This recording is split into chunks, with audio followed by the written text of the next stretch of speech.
Spartacus. Spartacus, আমরা হারলাম কেন?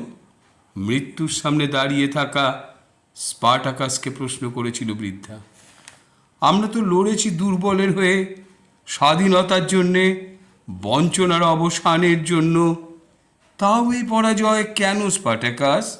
স্পার্টাকাসের গা থেকে চুইয়ে পড়া রক্তে লাল হয়ে যাচ্ছিল বৃদ্ধার সাদা চুল, গলা শুকিয়ে যাচ্ছিল।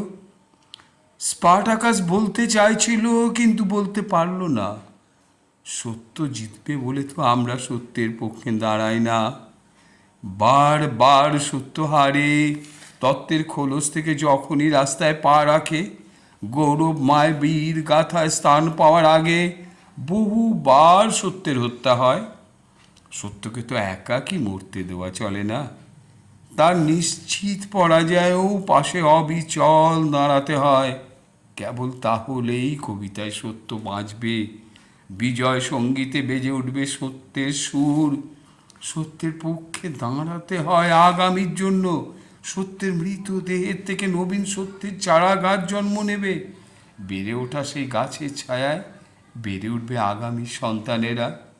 ওরাই একদিন সেই গাছের অরণ্য গড়ে তুলবে। আর অরণ্যকে কি সহজে পরাজিত করা যায়?